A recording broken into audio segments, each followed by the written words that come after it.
WhatsApp guys, welcome to our new video. Ramayan एक greatest epic है Hinduism के लिए और मान्यताओं के अनुसार 7000 साल पहले हुआ था, जो कि ऋषि वाल्मीकि ने लिखा था। इस घटना का सबसे बड़ा प्रूफ जो आज के समय में एग्जिस्ट करता है, जो कि है राम सेतु। कुछ समय पहले नासा के सैटेलाइट से एक इमेज खींची गई जिसमें साफ साफ दिख रही थी एक लाइन ऑफ लैंड जो इंडिया और श्रीलंका को कनेक्ट कर रही थी। पर 2007 में आर्कियोलॉजिकल सर्वे ऑफ इंडिया ने सुप्रीम कोर्ट में एक एफिडेविट पेश किया जो बता रहा था राम सेतु एक नेचुरल फॉर्मेशन है और कुछ भी नहीं। और इस बात का कोई भी हिस्टोरिकल सबूत नहीं है जो कि ये साबित कर सके कि ये स्ट्रक्चर भगवान राम ने बनाया था। क्या ये स्ट्रक्चर मानव निर्मित है या फिर कोई नेचुरल फॉर्मेशन, और क्यों ऐसी रिपोर्ट पेश की गई जो लाखों लोगों की मान्यताओं को झूठा साबित कर रही थी। तो आज के वीडियो में जानेंगे इसी बारे में।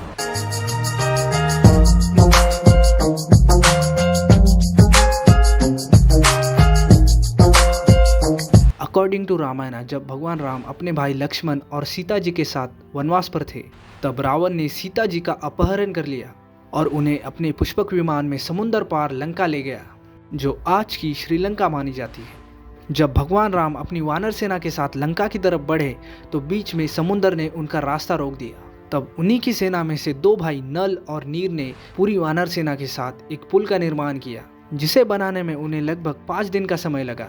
वो पुल बनाया गया था पानी के ऊपर तैरने वाले पत्थरों से और उस हर एक पत्थर पर भगवान राम का नाम लिखा गया था।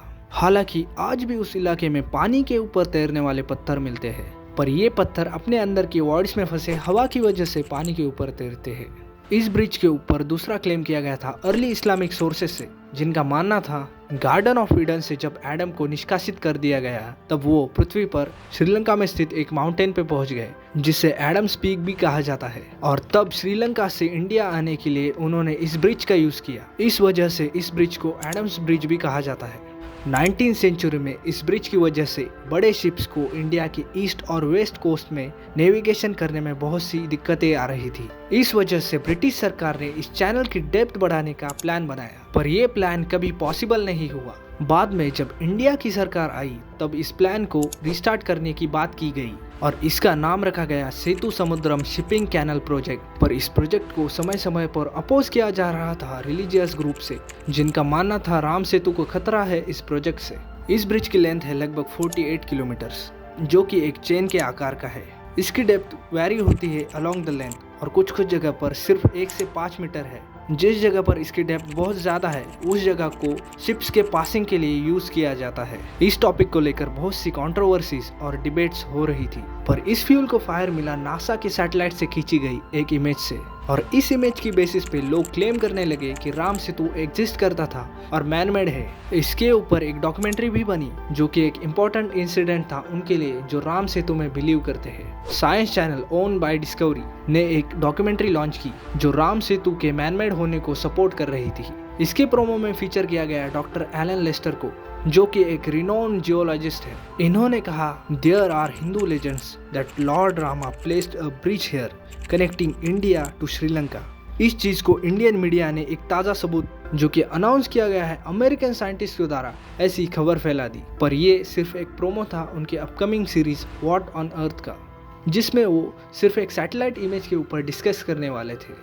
अब जानते हैं इसके पीछे का सच। इस डॉक्यूमेंट्री का एम था उनके प्रोग्राम के लिए इंटरेस्ट और व्यूअरशिप बढ़ाना। डॉक्यूमेंट्री में जो दिखाया गया है वो सच ही है ऐसा जरूरी नहीं। किसी भी चीज को सच साबित करने के लिए जो भी फाइंडिंग्स है उनका रिव्यू करना पड़ता है, पर किसी डॉक्यूमेंट्री को ऐसा करने की कोई जरूरत नहीं। और रही बात नासा के सैटेलाइट इमेज की, तो ये नासा ने पहले ही क्लियर कर दिया था कि उनके सैटेलाइट से खींची गई इमेज ये प्रूफ नहीं करती कि ब्रिज मैनमेड है, और ये सिर्फ एक मिसकंसेप्शन है जो कुछ लोगों के द्वारा स्प्रेड किया जा रहा है।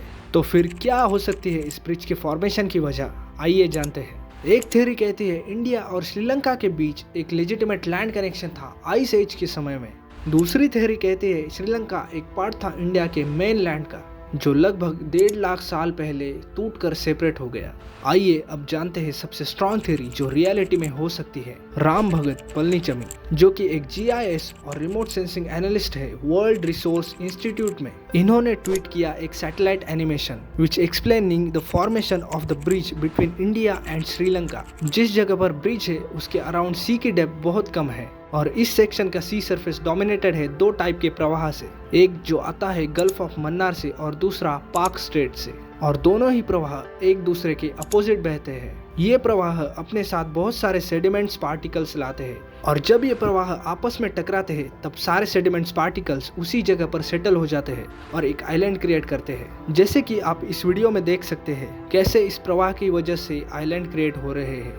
ये वीडियो 4 साल के टाइम लैप्स से बना है और ऐसे ही हजारों सालों से होते आ रहा है। हमारा काम है आपको हकीकत बताना, अब इसे मानना या ना मानना ये आपके ऊपर है। हम ये नहीं कह सकते कि ये सच है या झूठ, बस जो है सो है। आपको क्या लगता है कमेंट में जरूर बताएं। आज के वीडियो में बस इतना ही। अगर वीडियो अच्छे लगे तो लाइक कीजिए और हमारे YouTube चैनल को सब्सक्राइब कीजिए।